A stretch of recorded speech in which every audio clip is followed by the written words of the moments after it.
There is an absolutely iconic cover of Captain America punching Hitler, which beckons the entire feeling of the nation of that time that America had to do something to stop the war in Europe, to stop this great evil of Nazism that was spreading across the continent. This was the peak of patriotic comics. Batman, Superman, Wonder Woman, you could see them selling war bonds across the US in various forms of media. The fact is, we had superheroes which was representing something that was the greater good of all of us as a nation. They were representing patriotism. Patriotic comics play an iconic part of the American culture. Dressed up in red, white, and blue, representing the truth, justice, and the American way of the values of the United States of America. We're a country that stands up against great evil and take on the responsibility of being a peacekeeper to the rest of the world. We are the sheepdogs that keep the wolves away from the sheep.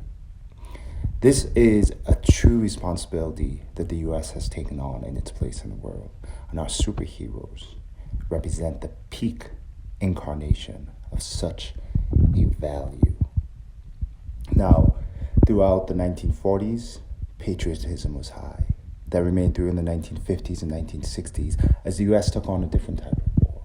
No longer were we punching helmet-clad Nazis in Europe, or were slapping Japanese warriors in Okinawa, but instead we were taking on the Ruskies, the Russians, the evil commies who were trying to take over the world and destroy everything we valued, our freedoms, our way of living, our American way, were being disrupted by these terrible Russians and the Soviets.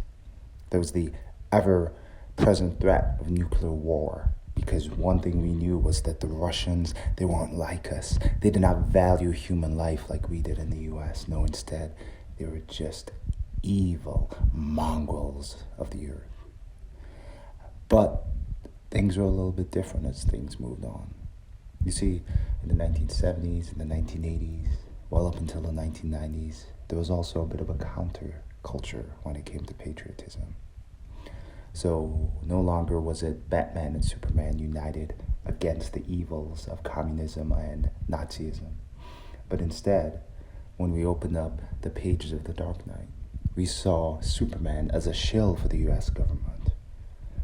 And we saw Batman as the anti-cultural person who did not agree with what the government was doing, that we should not embark our superpowers to police the rest of the world. That was the beginning. And then we had situations like Alan Moore's Watchmen, where it was not quite as simple as the government doing the right thing, the U.S. doing the right thing, and the heroes being a projection of that right thing. Instead, it was a confused, ugly mess in Vietnam that came about. It became superheroes being corrupt and destroying other nations, if need be, just for the whims of corrupt politicians. Ladies and gentlemen, the patriotic comic had faded.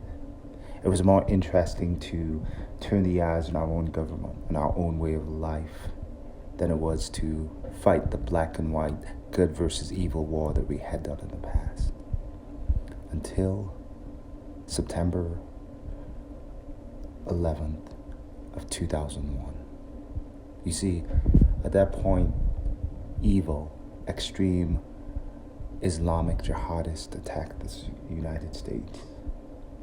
4 planes, 2 iconic buildings in New York City, and then the Pentagon.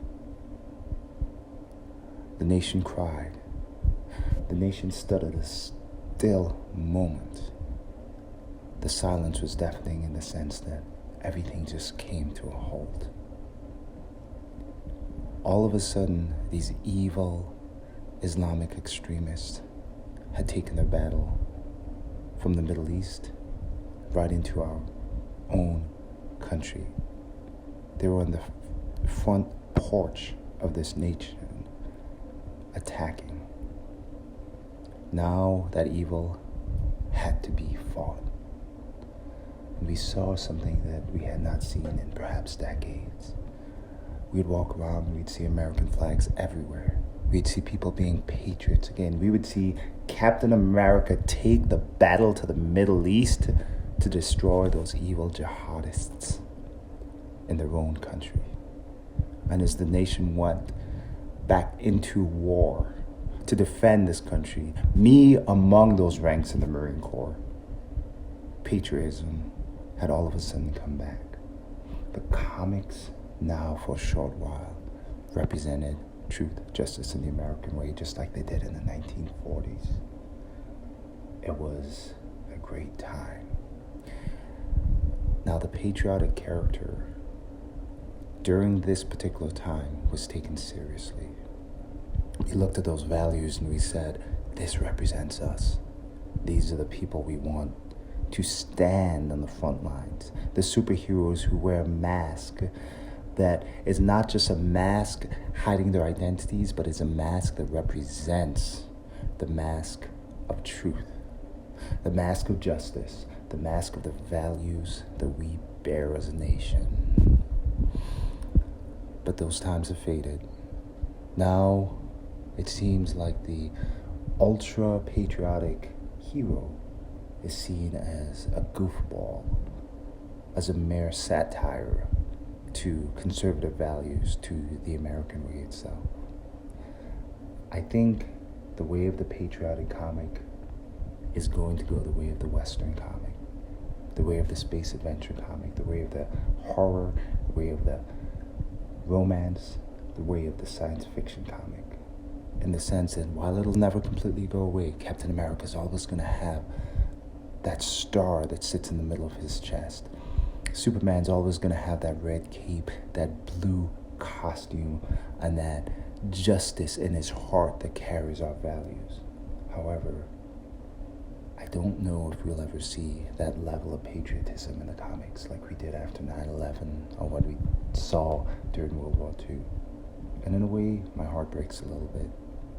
But take some time and look back and remember the patriots that fought the wars in costumes for the American values. Let me know what your favorite patriotic comic is. Was it Captain America? Was it the Justice League? Leave a comment.